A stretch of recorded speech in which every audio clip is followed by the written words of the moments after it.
Welcome to the Mike Peluso Outdoors here on urlradio.net. The more hits we play, the more hits we get.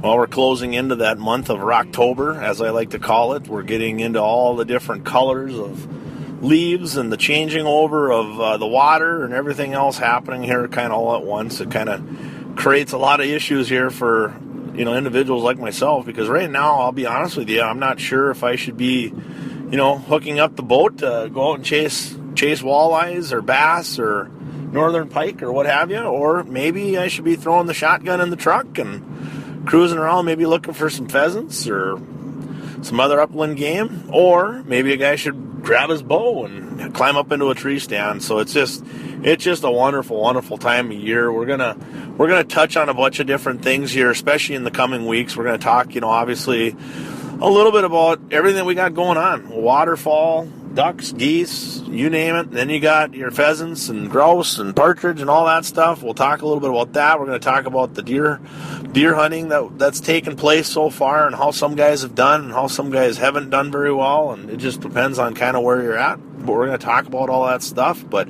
that's all coming up. But in this particular show, we're going to talk a little bit again, and we're kind of getting towards the end here, but we're going to talk a little bit again one more time about the open water fishing here that we've got remaining, and we don't have a lot left. It's getting down there, and all indications are pointing that we're going to have a rough winter. It's going to come a little quicker than we're accustomed to, and we're going to be short-lived on it. But we look at our Missouri River system right now. The water is falling quite a bit.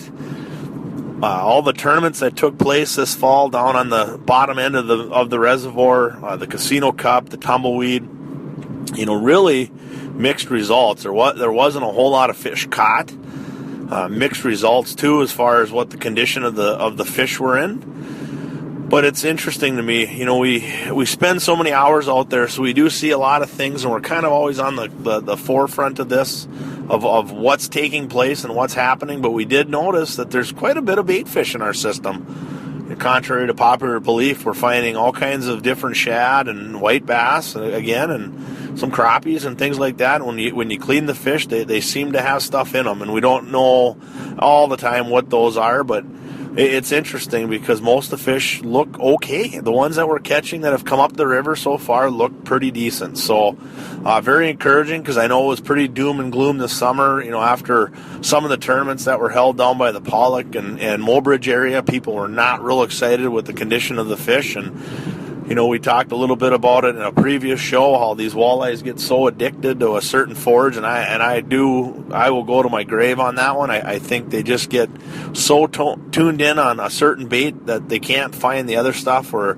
I shouldn't say that they can't find it. I think they keep looking for the wrong stuff, and if it's not there, you're not going to find it. I mean, it's just like us always trying to buy a lottery ticket to win the big one. The chances aren't very good, but we keep on doing it because there's still that thrill of what if, and you just wonder if that's how walleyes react too. And we look at our Missouri River system, and we're going to jump around the page here a little bit, but we look at that, and I feel as though there's plenty of forage in it right now with just a lot of different things. Maybe not smelt so much. There are some, but I'm seeing a lot of other stuff. When you get down in the bottom end of the reservoir down in Lake Oahe, there's certainly pods of bait fish. Not 100% sure what all those are, but you're seeing them consistently on your screen. I know when we were fishing back in the bays, we were pitching up shallow, and when your jig would hit the water, your lure would hit the water, the whole water would start to boil because of all the forage that was there. So, very encouraging on that to see that. So we're just hoping that these walleyes,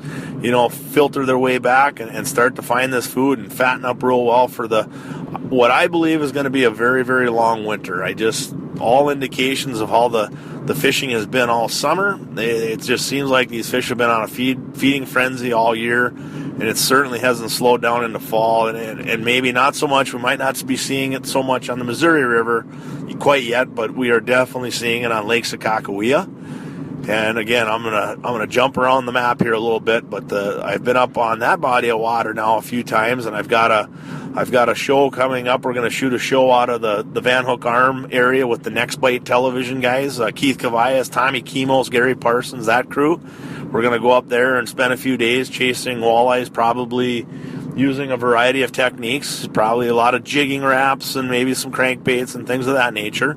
And then we're also going to shoot down to Lake Oahe, and hopefully by that time, the bite's going a little bit better than what it's been here in the recent weeks. But we're going to go down there and chase them around as well and see if we can't put a couple shows together on both ends of this reservoir and really showcase what it's all about. And we've spent a lot of time here trying different things and different techniques, and you're going to find a couple of those techniques being showcased on these shows. So I'm super excited for that. But let's shoot back up to Lake Sakakawea and what we're finding up there, and it's going to be really interesting to see where that body of water goes here in the next couple years, because all indications are it's back to its glory days of when 8-pound fish were very common. I just feel that within the next year you're going to really see a spike in whopper walleyes, and I hope that any of the folks that are listening to this outside of our region, if you want to come out and maybe book a trip with myself, you can look me up on my websites and find me there, my Facebook pages, or get a hold of us here at the station. We've got the blog on fishingbuddy.com as well. You can hear the shows well after the fact, but we're going to come back here after the break, and we're going to talk a little bit more about this late fall walleye.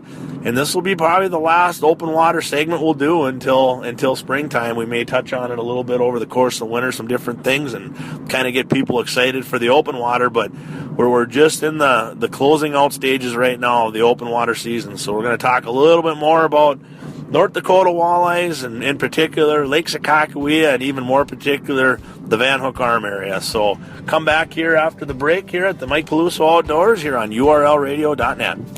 Whoa.